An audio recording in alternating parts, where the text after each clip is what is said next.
Hey everybody out there, Ash here with The Binge.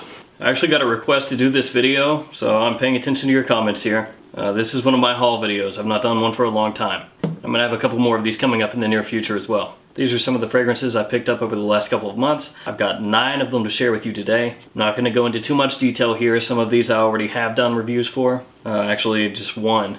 And other ones I'm gonna be doing reviews on in the future or featuring in smell and rate videos. Let's go ahead and dive into this.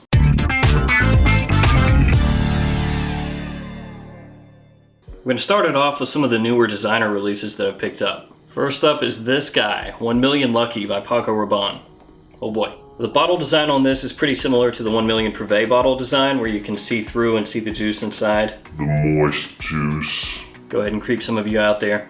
Difference obviously is the coloration, but I actually do like this bottle design. It does still look a little bit tacky, but I like it. This has notes of hazelnut, honey, plum, ozonic notes, and jasmine, among others. And this one's kind of interesting, a little bit strange. It's fresh, but at the same time gourmandy. More gourmand than it is fresh though. For those of you out there who may not be aware, gourmand basically just means it smells like food, something that you might eat. It's gonna be because of the plum and the honey, and the hazelnut. That one doesn't really have a ton of projection off my skin. It actually sits pretty close, pretty early on. So the projection is soft. Longevity, so-so. It's not really similar to the original 1 Million other than they're both sweet. That one I am planning on featuring as either a review or in a rating video or maybe both. So I'll touch on that a little more later in another video. Another one I picked up recently, Azzaro Wanted by Night. And this one I actually have filmed a review for, and by the time you see this video, it's already going to be live. This one has notes of cumin, tobacco, and cinnamon. So obviously it's a warm, spicy type fragrance with a bit of sweetness too. It's like if you took the original Wanted DNA and toned it down. You know, took that loudness, took it from an 11, maybe turned it down to like a 6. If you took that DNA, you specialized it for nighttime, for dates, that's basically what you got here. I've said this before, but it's in the same vein as fragrances like The One, Hugo Boss The Scent, and 1 Million Privé. Again, it doesn't smell like those necessarily, just accomplishes pretty much the same thing. Yet another one of the newer releases, Acqua di Gio Absolute. I really do like the way this bottle looks. I like the coloration going on here. I like the wooden cap. I do wish that it was a magnetic cap like Profumo or Essenza have, but you can't win them all, I guess. It says fruity notes, sea notes, and woody notes. It's really descriptive. That's already getting compared to Invictus Aqua 2018, and it is similar, or at least they share similarities. There's a lot of fruit in the opening here, and as it dries down, some florals mix in. The Acqua di Gio DNA is still here, but it's in a tiny dose. I've only worn it a couple of times. I can tell you my wife likes it, but I think that Essenza and Profumo are both better releases than Absolute. But I'm gonna keep wearing it and see if it grows on me. It's gonna take me to Yves Saint Laurent, Why? And this is another one that I do like the bottle. Lots of me liking bottles in this one. This has ambergris, bergamot, ginger, musk, and aldehyde, says some of the notes. And by ambergris, I mean ambroxan. This one is, though, really pleasing, and it's basically just made for ultimate versatility. It kills it for office wear, casual wear, you can wear it formally. So you can wear that to lots of different occasions, and it's gonna work at all of them. Opening is fresh, slightly soapy, a little bit waxy. It's basically just a straight up modern man scent. Performance on this one though is not very good off my skin. Doesn't last all that long, doesn't really project very far. And it's definitely not something that screams out unique. And although those are some detractors, it is still a really nice fragrance. People are gonna like it, you're not gonna have to worry about choking anyone out. Just a solid everyday wear fragrance basically. It's gonna take me to this one, Azzaro Chrome Pure. This has notes of Akigala wood, aquatic notes, and orange. And Akigala wood is a note that this shares with Mont Blanc Legend Night, which I reviewed a while back on the channel. And this one is actually really interesting. I was surprised by this. I actually like it a lot more than I thought I would, which is a big positive because this is not very expensive nowadays. It kind of reminds me of other fragrances, like a lot of other fragrances, only in bits and pieces. So it's not really like a direct clone or inspired by another fragrance, but you can pick up similarities probably with 5 different fragrances out there in this one. Parts of it remind me of Paco Rabanne Invictus. Other parts remind me of Lacoste White, but this one works well for me. I'm actually planning on reviewing this at some point just because I'm surprised by it. I'm not saying it blows my mind or anything like that, but for the price, this one is really good. Performance on that also is well above average.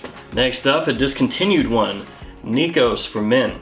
This is a 100ml bottle and they go for a decent price nowadays because this is discontinued. But you can usually pick up a 30ml 1-ounce size of this for a pretty decent price on eBay if you're ever looking for it. Bottom comes off like that, and then there's the atomizer. It's an interesting bottle. It's the same shape and design as Nicos Sculpture, which is a bit more well known than this one. This has notes of tonka, coffee, and vanilla. So that means it's gonna get compared to Rojas Man. I'm not gonna go and tell you that this is 10 times better than Rojas Man and you need to buy this one and not that one, because that's not the case. But if you're a collector and you really like coffee fragrances, then you should seek this one out. Coffee and vanilla are the main notes here, so like a coffee with vanilla poured inside of it. But there's also a touch of spice from cardamom in this as well. It's a really nice fragrance. Sucks that it's discontinued. I don't know that I can tell you that it's worth the full price that this is going for now, but again, a 1-ounce bottle of this is much more affordable if you're ever looking for this. That's gonna take me to Venetian Blue by Merchant of Venice. This is a house that I've been interested in for quite a while, and I managed to pick up a few of their fragrances, and I'm pumped that I did. I'm gonna try to find more of them if I can. This has notes of birch, musk, moss, apple, pineapple, and bergamot. So guess what this gets compared to? That's right, Creed Aventus. Not a huge surprise when you see that note breakdown. And I know it doesn't say pineapple as a note on Fragrantica, but if you go to the Merchant of Venice website, it does have it listed there. Now that does have a similar feel to Aventus, but it's not a clone. Basically, the idea behind that is if you take the Aventus base or the Aventus style of fragrance and you turn it into more of an aquatic, then that's what this is. As with most fragrances that have kind of an Aventus feel, it smells nice, really nice. But to be fair, I've only worn this a couple times, so I can't really speak too much in depth here. But that's what I'm planning on wearing much more, and I'll probably feature it at some point in the future.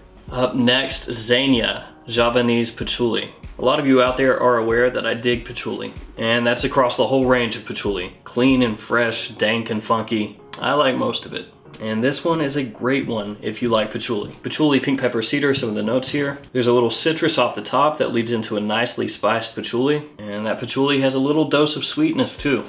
The dry down is woody, that sweetness carries over into the dry down, and the patchouli here is not funky at all. No skanky patchouli here. This is classy stuff, easy to wear, smells great. Little expensive since it's from this line, but still great. That's gonna take me to the last one for this list, and it's the most expensive one out of all these. Xerjoff Dolce Amalfi. This has quince, apple, tolu balsam, vanilla, and cloves. So just an alert, if you don't like cloves, you probably want to pass this one up. Cloves don't bother me, but I know a lot of you out there don't like it. That apple quince off the top is banging, very strong off my skin. Tolu balsam adds a little bit of warmth early on, and really that carries through for the life of the fragrance. As it dries down, you get a dose of clove and incense, which really takes the fragrance a different direction. It starts to get smokier and drier. This is definitely one that does not stay the same from open to dry down. So it's one you need to test on your skin and make sure that you test it throughout the life of the fragrance to see how much you like it. When I wear this one, I only go with a couple sprays because it is strong, like I said earlier. I can smell it all day. It's just projecting out beast mode. Beast mode.